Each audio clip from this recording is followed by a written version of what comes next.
السلام عليكم. تعالوا نعمل شوية مش كده من حاجات من عندنا في البيت.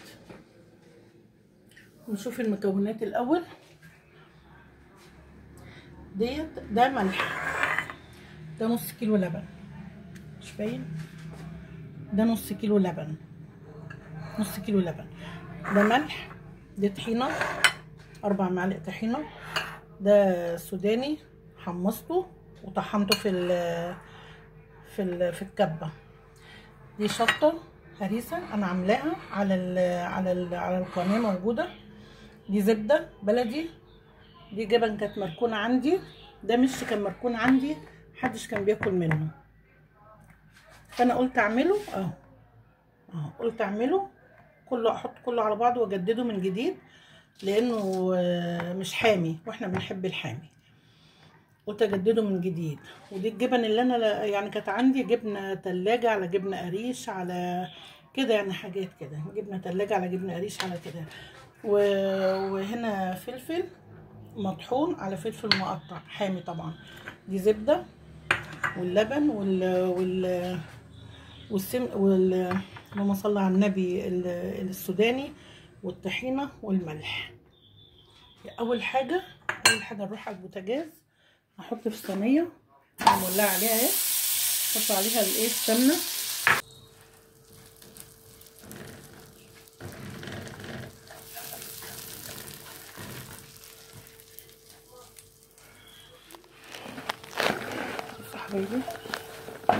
بصوا يا حبايبي اهو انا بحمر اهو.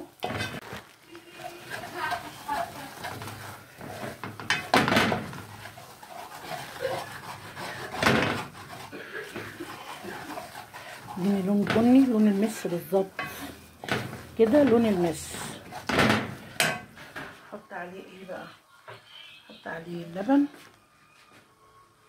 عايزه اغمقه سنه كمان. حطوا له لايك يا جماعه وشجعوني، حتى لو انا على قد يعني على قد الايد زي ما بيقولوا، شجعوني بلايك. بسم الله. حطيت اللبن، ده لبن بقري على فكره وما غليتوش بوشه بكله.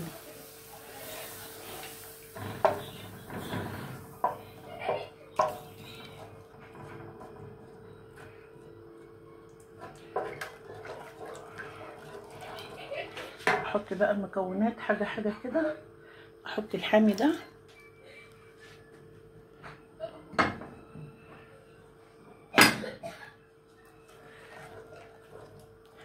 ما فرقش عن المش حاجه، بس عايز يتقل شويه. احط الملح، دي الطحينه هحطها. انا بفضي الجبنه يا جماعه اهو اهي. احنا بنحبه حامي موت، هو مش حامي، وبنحبه ناعم على فكره، مهروك في بعضه كده. انا هقلبه دلوقتي وهدوقه، لو لقيته عايز تاني ملح او شطه. الهريسه المدقوقه اللي انا المطحونه عامه يعني اللي انا كنت عاملاها وشايلاها في الفريزر دي يا جماعه اهي. انا مش فاكره نزلتها على الصفحه بصراحه ولا لا. عامله من دي 4. احط منها تاني لو لقيته مش حامي. اللهم صل على النبي. شوف عامل ازاي. طب انا لسه ما حطيتش المش التاني، بص عامل ازاي.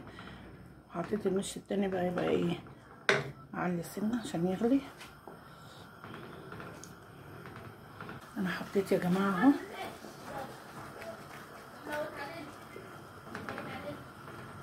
داخل في الغليان، وانا ما حطيتش المش لسه اللي هو موجود عندي. احط المش وارجع لكم. يغلي غلوه بس وهطفي عليه واسيبه يبرد، وبعدين ابقى اعبيه في في علبه، في برطمانين، على قد ما هياخد. بس هو كده اتظبط وملح مظبوط. وهحط بقى على وشه حبه زيت برضو لما اعبيه هقول لكم، هوريكم.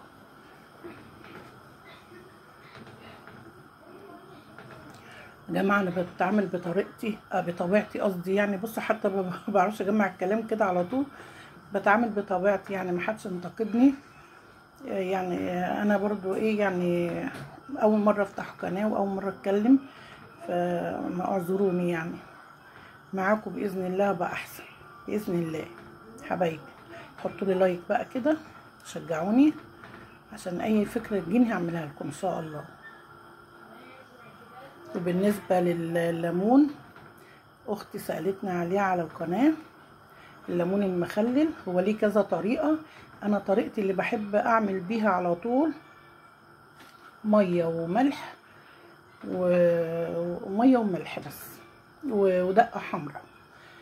ده للليمون احلى حاجه للليمون. بعد ما السليق طبعا، بعد ما يتسلق ويعني يتسلق وتحس ان هو طري كده واتخرمت الليمونه، اتخرمت وفي طالع الزبده طالعه منها كده، تحس كده. تقعدي 3 ايام تغيري له، لما المراره تروح منه خالص وتروحي حاطاه في برطمانك الحلو وتروحي حاطه عليه الدقه الحمراء وملح وميه بس.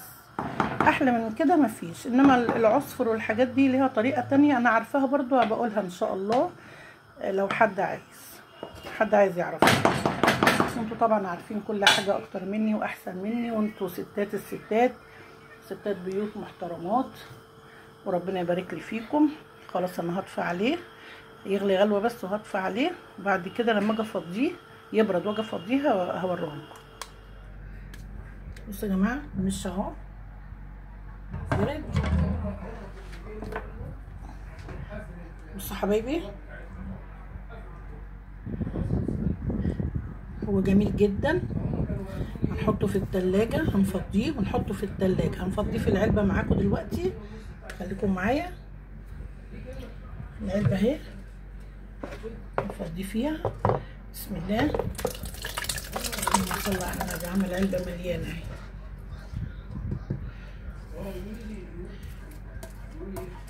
في بقى عندكم في البيت، اي بيت بيبقى فيه جبنه رومي، جبنه قريش، جبنه تلاجة، جبنه براميلي، اي جبنه موجوده في التلاجة اكلنا منها وقعدت كام يوم مش عايزينها، بنحطها فيه. في سيحت سمنه وعندك مرته حطيها فيه. حد جاب لك هدايا حبه مش ولا حاجه حطوها فيه.